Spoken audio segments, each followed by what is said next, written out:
మేము కుక్కడపల్లి నుండి వస్తున్నాం. మాకు ఇద్దరు ఆడపిల్లలు. ఇదే కొంచెం ఆధారం. మరి సీఎం గారు ఇవన్నీ మేము చెప్పడం ఎందుకు? ఆయన మా బాధ అర్థం చేసుకోవాలి కానీ ఇంక మీరు ఏం చెప్తారో ఏం చెప్పాలండి? చెప్పడానికి ఏం లేదు. వాళ్ళందరూ పెద్దవాళ్ళు కాబట్టి వాళ్ళకి మేము పోరాడే శక్తి కూడా మాకు లేదు. ఎందుకంటే ఇలాగ 4, 5 సార్లు అంటే వదిలేసి వెళ్ళిపోవడం అని వాళ్ళు అనుకుంటారు కానీ మా ప్రాణాలు పోయినా వదలం, ఇక్కడే ఉంటాం. ఇక దానికి మీరు వాళ్ళందరూ కలిసి మరి ఏం నిర్ణయాలు తీసుకుంటారో అది మీ ఇష్టం. కావాలి, మేమైతే విడిచిపెట్టాం. కొనుక్కున్నాం. అందుకే ఆ ధైర్యంతోనే మేము ఇలా నిలబడ్డాం. రేపు చచ్చిపోయినా కూడా మేము పోలీస్ స్టేషన్లో అన్నింటిలో కాగితాలు పెట్టేసే చనిపోతాం, వదలం. ఎందుకంటే మరి పోలీసు వాళ్ళు కూడా ఇంకా ఏమంటే మొన్న వచ్చారు వాళ్ళు, పోయిన వారమే వస్తే ఏం చేశారు, మీరు కొంచెం దూరంగా వెళ్ళండి అమ్మ, మేము వాళ్ళతో మేము ఒకటే మాట అడగమన్నాం. వాళ్ళ దగ్గర కాగితాలు ఉంటే వాళ్ళకి వచ్చి వాళ్ళ ఫ్లాట్లు హ్యాండ్ ఓవర్ చేసుకోమనండి, లేకపోతే ఇక్కడ నుండి వెళ్ళిపోమని ఒక్క మాట అడగమంటే ఒక్కరు కూడా అడగలేదండి. మరి ఏమనాలి? ఇంక పోలీసు వాళ్ళు వచ్చి ఏం లాభం? మేము వచ్చిన 50 మంది కూడా ఫోన్ కాల్ చేసాము, ఎవరు మా మాట పట్టించుకోలేదు. తిరిగి మమ్మల్ని కొంచెం దూరంగా ఉండండి అంటే ఏమన్నా దూరంగా ఉండి ఏం చేయాలి? మేము మా ఫ్లాట్ల కాడ మేము ఉండకపోతే ఇంకా దూరం అంటే ఇంకెక్కడికి వెళ్ళిపోవాలి? మరి వాళ్ళే గవర్నమెంట్ మాకు సమాధానం చెప్పాలా. అన్యాయం చేస్తున్నారు, వాళ్ళే అన్యాయం చేస్తారు. ఎందుకంటే మేము చెప్పకూడదు, వాళ్ళే ఇప్పుడు వచ్చి మాకు అసలు ఈ బాధ తీర్చవలసింది. మా వరకు ఇంక ఇప్పటి వరకు రాలేదు. మరి మా పరిస్థితి ఎవరికి చెప్పుకోవాలో మరి ఏం మాకే అర్థం అవ్వట్లేదు. అలాగని మేము వదిలివ్వండి, ఇదైతే వాళ్ళకి చెప్పండి. మీరు గౌరవనీయులైన ముఖ్యమంత్రి రేవంత్ రెడ్డి గారు మాకందరికీ న్యాయం చేయాలి. ఇక్కడ ఏంటంటే రాజకీయ బలం, ధన బలం ఉంది, పోలీసులు కూడా మా ప్రెషర్ ఉంది. అందుకే మేము చెప్తున్నాం, మీరు వెళ్ళిపోండి. ఇది మా ల్యాండే, మేమే క్లీన్ చేసుకుంటున్నాం తప్పితే ఎవరివి మేము కబ్జా చేయలే. మాకు అన్ని విధాల గౌరవనీయులైన ముఖ్యమంత్రి గారు మాకు న్యాయం చేయాలి. చివరి చెప్పినా ఇదే, అందరు చెప్పినా ఇదే, ఏది చెప్పినా ఇదే. అంతే, కష్టాలు పడి మా ఫ్లాట్స్ కట్టుకునే రైట్స్ మాకు అన్ని విధాల గవర్నమెంట్ ఉన్నా కూడా మేము దీంట్లో స్థానికత పొందలేకపోతున్నాము.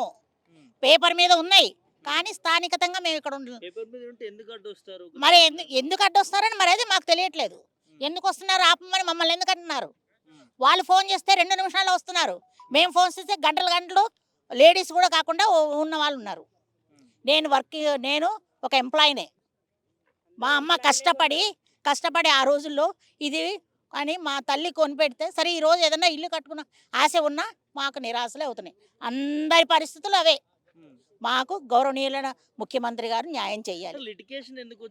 లిటిగేషన్ ఎందుకు వచ్చింది అంటే మరి అది కబ్జాదారులు ఉన్నారు కదా, ఆశ ఏదో సాధించాలా, వీళ్ళది కూడా లాక్కేవాలి, బెదిరించి భయభ్రాంతుల్ని చేసి ప్రాణభయం పెడితే వీళ్ళెవరూ రారు, వీళ్ళని చెల్లాచెదురు చేసేయాలా, అప్పుడు ఆయన కబ్జా చేసుకోవచ్చు. దానికి రాజకీయ బలం ఉంది, మరి గవర్నమెంట్ బలం కూడా ఉంటుంది. అది ఎక్కువ కాబట్టే వాళ్ళకి ఆశ ఉంది. ఇక అవన్నీ మేము చెప్పినా మీకు తెలియనిది కాదు, ఇది కాదు. మేము ఎప్పుడు చెప్పినా ఇదే కాదు, మా ఫ్లాట్లో మేము ఇల్లు కట్టుకోవడానికి మాకు అన్ని విధాల గౌరవనీయులైన ముఖ్యమంత్రి గారు మాకు సహకరించాలి. మా న్యాయం ఉన్నారా వాళ్ళు చెప్తున్నారు సార్, అది నిజమో అబద్ధమో మాకైతే తెలియదు. వాళ్ళు వచ్చిన వాళ్ళు చెప్పారు. బట్టి విక్రమార్క ఉన్నాడు, మీరు ఏం చేస్తారు, మిమ్మల్ని చంపేసినా కూడా మేము చూసుకుంటామని చెప్పేసి వాళ్ళు అంటున్నారు. వాళ్ళు చూసుకుంటారంట, మమ్మల్ని చంపిన తర్వాత కూడా మీ మీద ఏం కేసు రాకుండా చూసుకుంటామని చెప్పేసి వాళ్ళు అంత భరోసా ఇస్తున్నారంట వాళ్ళకి. చూడండి, అక్కడ చూడండి, సెక్యూరిటీ వాళ్ళు, మేము లేడీస్ అండి, వాళ్ళు వచ్చి మా మీద అటాక్ చేస్తే మేము డిఫెన్స్ చేసుకోగలుగుతామండి. అట్లాంటి సిచ్యువేషన్లో కూడా మేము వచ్చి ఇక్కడ పోరాడుతున్నాం, ఎందుకంటే మా ప్లాట్ ఉంది కాబట్టి. మేము ఇప్పుడు ఏమన్నా ఇక్కడ దౌర్జన్యం చేసే వాళ్ళలా కనిపిస్తున్నామండి. వాళ్ళు తెచ్చుకుంటారు రెంట్కి, అద్దెకి ఆడోళ్ళని. మాకు రావాల్సిన అట్లా చేయాల్సిన అవసరం మాకు లేదు. మా సొంత ప్లాటు మేము వచ్చి చూడండి, ఎండలో ఇట్లా కూర్చోవాల్సిన అవసరం ఏముందో నాకు అర్థం కావట్లేదు అసలు. ఇంకెన్ని సంవత్సరాలు ఇట్లా పోరాడాలో, ఇంకా మా పిల్లలకి కూడా వస్తుందో రాదో అర్థం కావట్లేదు. మేము 97లో తీసుకున్నామండి. 2008 వరకు మా ఫాదర్ ఉన్నారు. 2008 నుంచి రైట్ నౌ టుడే వరకు నేను పోరాడుతున్నానండి. మేము తెలియని పిఎస్ లేదు, కోర్టులో కూడా మమ్మల్ని గుర్తుపడతారండి. పిఎస్లో కూడా హలో మేడం అంటారండి. అంత ఫేమస్ అయిపోయినాం మేము ఈ ప్లాట్ వల్ల. మీడియా వాళ్ళు ప్లాట్ మాత్రం రావట్లేదు, పనికిరాని గుర్తింపు వస్తుంది కానీ ప్లాట్ అయితే రావట్లేదు.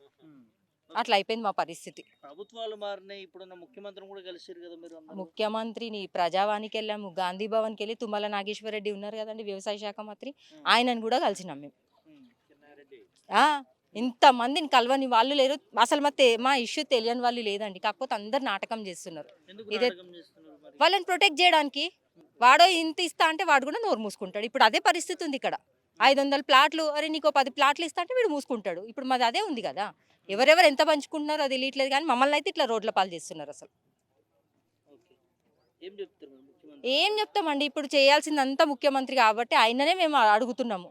మా ప్లాట్లలో మేము ఇల్లు కట్టుకొని మేము ఉండేలాగా ఆయన మాత్రమే చేయగలుగుతాడు కాబట్టి ఆయనకే చెప్తున్నామండి.